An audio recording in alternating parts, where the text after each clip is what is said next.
আপনার কি দিয়ে বানাচ্ছে জানি না, 3টে পরোটা, আনলিমিটেড তরকারি, 1 টুকরো পেঁয়াজ, 1টা কাঁচা লঙ্কা, 1টা ডিম সিদ্ধ, 30 টাকা। এটা চায়ের ভিড় নয়, ওই ভিড়টা হচ্ছে তার শরীরে, তার জাঙ্গে, তার বুকে, তার পিঠের, তার পেটের ভিড়। এটা শরীর দেখার জন্য যুবকরা ভিড় করছে, তার চা খাবার জন্য। আপনার মসজিদ আর আপনার থাকবে, আপনার মাদ্রাসা আর আপনার থাকবে না। তারা বলবে এটা আমাদের, বেগুনবাড়ির মসজিদ ভেঙে দাও, অন্য জায়গায় মসজিদ করো, এখানে সরকারি প্রকল্প তৈরি হবে। আপনি আপনার ধর্ম প্রচার করুন, ইসলাম বুঝান, শিরক বিদআত বুঝান, আল্লাহর একত্বর কথা বলুন। আপনি দেখতে পাবেন আল্লাহ যাকে হিদায়াত দিবে সে হিদায়াত পাবে। ঠিক কি না কথা বলে? সকলে বলুন হিদায়াতের মালিক কে? আল্লাহ। আমাদের দেশের কিছু লোকের আকীদা, কিছু লোকের বিশ্বাস, ইয়াসিন সাহেবকে দাওয়াত দে তাহলে কিছু লোক হিদায়াত পাবে। ভুল কথা। এই মৌলবীকে দাওয়াত কর, হিদায়াত পাবে। বাংলাদেশ থেকে একে নিয়ে দাওয়াত করে কিছু মানুষ ভালো বক্তব্য শুনে হিদায়াত পাবে। ভুল কথা। আল্লাহ হিদায়াত দিলে হিদায়াত পাবে। আজকে আমাকে হাওড়া থেকে মেসেজ করেছি, আমি পরে শুনলাম হোয়াটসঅ্যাপে। 1 সপ্তাহ আগে হাওড়া জেলায় জলসা ছিল, আমার সেখানে বক্তব্য কি ছিল আমি কালকে সেদিন একটা ক্লিপ দিয়ে এসেছি, যে আজকে সমাজ রং লীলায় চলছে, ডিজাইনে চলছে। যার ডিজাইন বেশি তার বাজার বেশি। কি ডিজাইন? মোবাইলে আপনারা দেখতে পাবেন, হাওড়া জেলায় একটা চায়ের দোকান খুলেছিল। কে? একটা নাংটা মেয়ে ছোট পোশাক পরে চা বিক্রি করছে। গোটা হাওড়া জেলার চায়ের যুবকরা মোটরসাইকেল নিয়ে সবাই তার চায়ের দোকানে ভিড়। আমি বললাম ওইটা চায়ের ভিড় নয়, ওই ভিড়টা হচ্ছে তার শরীরে, তার জাঙ্গে, তার বুকে, তার পিঠের, তার পেটের ভিড়। এটা শরীর দেখার জন্য যুবকরা ভিড় করছে, তার চা খাবার জন্য। আমি বলার পরে আলহামদুলিল্লাহ ওই এলাকার মানুষ সেই চায়ের দোকানকে আন্দোলন করে তুলে দিয়েছে। জোরে বলুন সুবহানাল্লাহ। এখন সে আমাকে গালি দিবে, সেই মেয়ে, জানি না কবে গালি দিবে ফেসবুকে এসে। তবে যুবকরা জিনা থেকে বেঁচেছে, বালাৎকারী থেকে। ডিজাইন কেমন বলে দিই, আপনি বহরমপুরে দামি হোটেল পাবেন, খাবার স্ট্যান্ডার্ড পাবেন, দামি দামি হোটেল আছে, আছে না? না। হাই রোডে পাবেন দামি দামি হোটেল। আপনারা জানেন নাকি জানি না, বেলডাঙ্গা থেকে একটু এগিয়ে গিয়ে ডান হাতে একটা হোটেল হয়েছে, ওই দইটা পশ্চিম বাংলায় পাওয়া যাবে না। আমি একদিন রাত্রে ঢুকে খেয়েছি, আবার ঢুকলেই আমি খাই টক দই।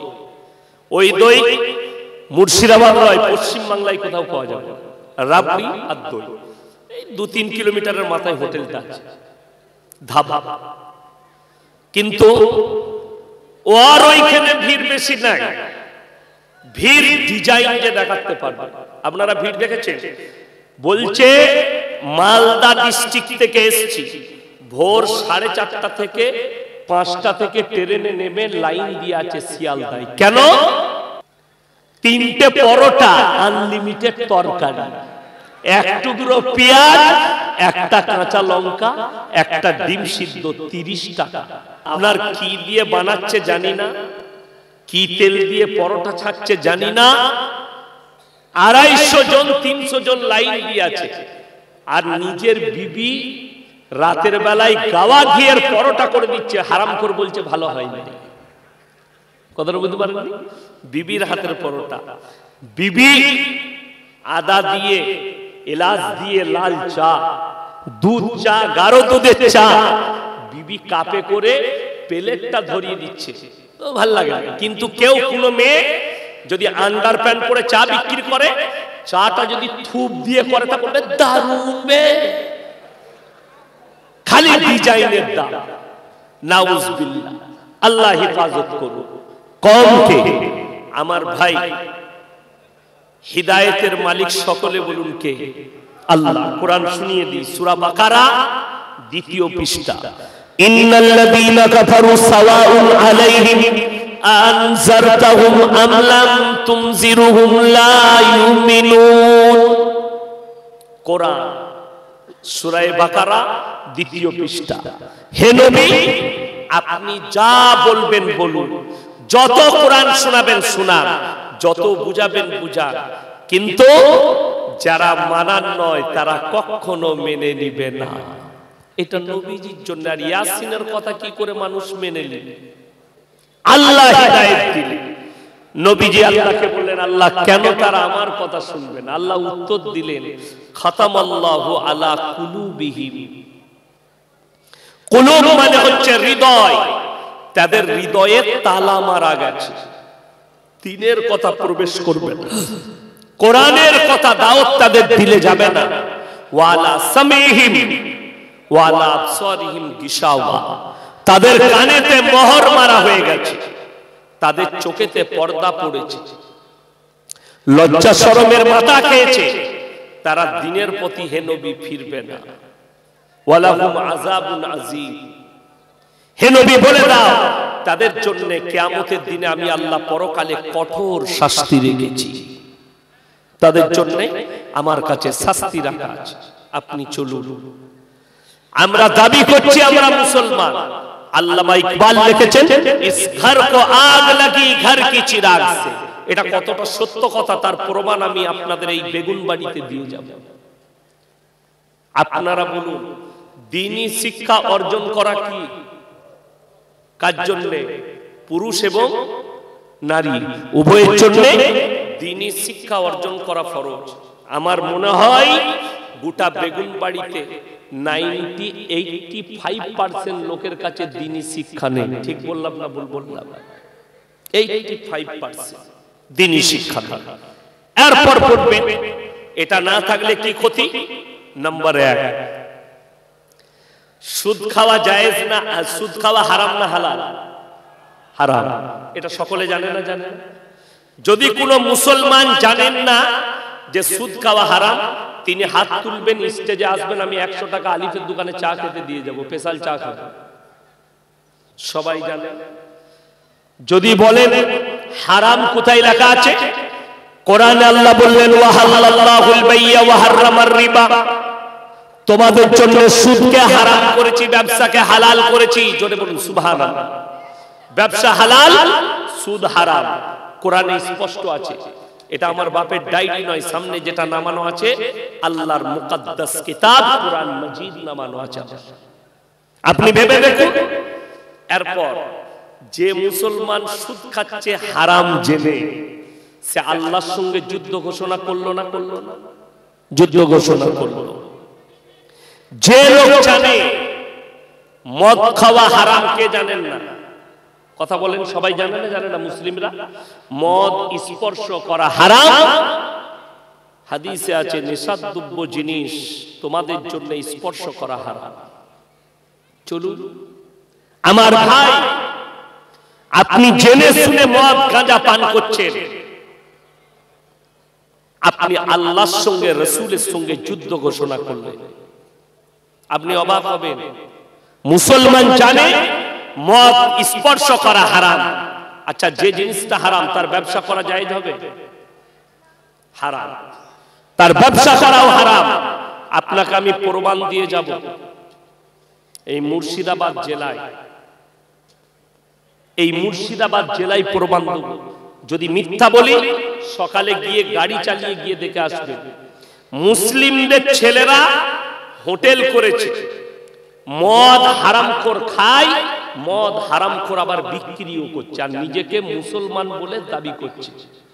আপনি হাই রোডে চাপুন, 34 নম্বরে বহরমপুর পেরিয়ে যান, বাইপাস পেরুবে, পলসন্ডা পেরুবে, বাঁ হাতে একটা ধাবা আছে, পাপ্পুদা ধাবা, পাঞ্জাবি।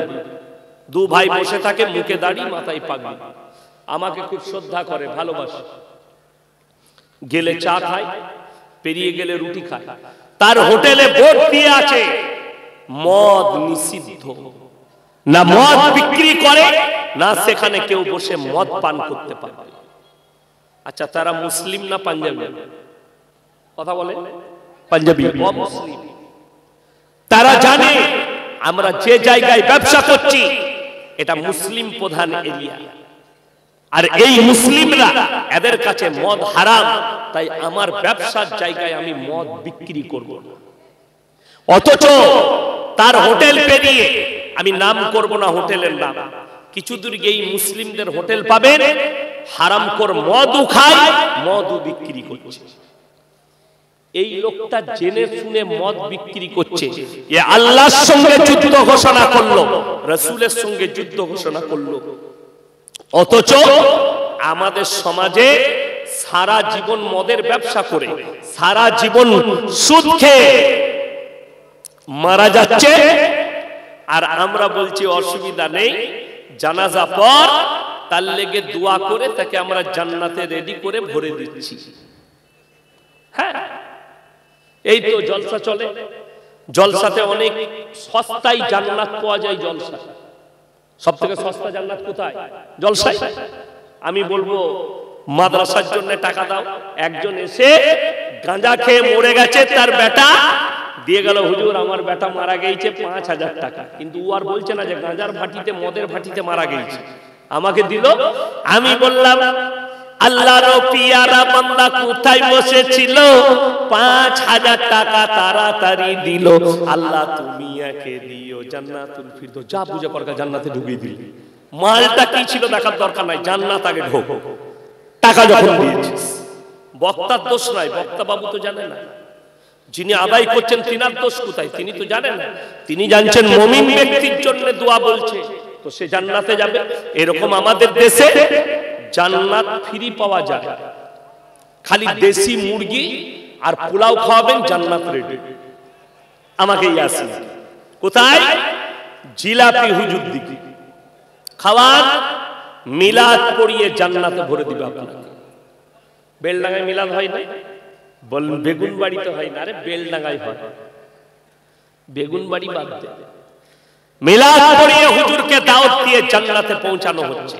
কি করে মারা গেছে? মদের বোতল টেনে। কি করে মারা গেছে? সুদের উপরে জীবন কাটিয়ে। শুনে রেখে দেন, সারা জীবন যদি সুদের উপরে জীবন কাটিয়ে দোয়া করে জান্নাত পাওয়া যায়, নবীজি চাচা কি দোষ করলেন? নবীজি কলমা পড়াতে পারলেন না, দোয়া করার অনুমতিও নবীজি পাননি। এইটাই দুঃখে আজকে আপনি গালি দিচ্ছেন কাকে? গোটা পৃথিবীতে ইসলাম একটা সূক্ষ্মর উপরে দাঁড়িয়ে আছে।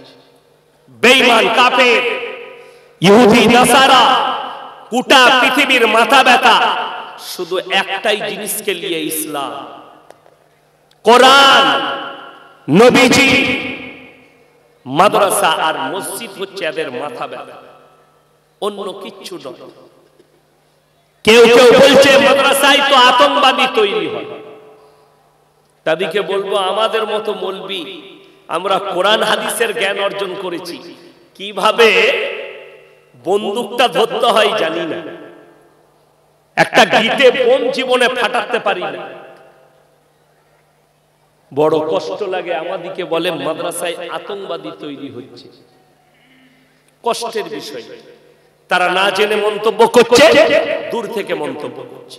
তবে যারা স্বপ্ন দেখছে কোরআন মিটে যাবে, ইসলাম মিটে যাবে, আল্লাহর কসম করে বলে যাচ্ছি, যদি কোনো মুসলমানের হৃদয়ে এটা মনে থাকে যে কোরআন মিটে যাবে, তোমার এটা ভুল হবে, তোমার ঈমান কমজোর আছে, মজবুত করো। কিয়ামতের সকাল পর্যন্ত পৃথিবীর কোনো শক্তির ক্ষমতা হবে না যে কোরআনকে মিটিয়ে দিই। জোরে বলুন সুবহানাল্লাহ।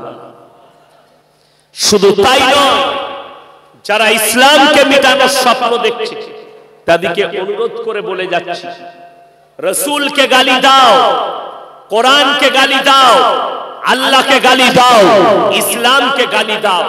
দিয়ে যদি মনে করো যে কোরআন মিটে যাবে, আল্লাহ মিটে যাবে, ইসলাম মিটে যাবে, ইনশাআল্লাহ তোমাকে বলে যাই আমার আল্লাহ ওয়াদা করেছেন ফালাম তাজিদ লিসুন্নাতিল্লাহি তাবদীলা, কিয়ামত পর্যন্ত আমার বিধানে, আমার কোরআনের একটা জের জবরকে পরিবর্তন করার ক্ষমতা পৃথিবীর কোনো শক্তির নেই। জোরে বলুন সুবহানাল্লাহ।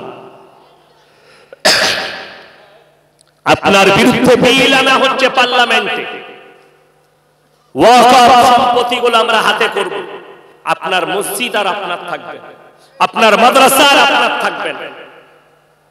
তারা বলবে এটা আমাদের, বেগুনবাড়ির মসজিদ ভেঙে দাও, অন্য জায়গায় মসজিদ করো, এখানে সরকারি প্রকল্প তৈরি হবে। আমার ভাই, যারা এই চক্রান্ত করছে আল্লাহ যেন তাদেরকে মিটিয়ে দেয়। জোরে বলুন আমিন।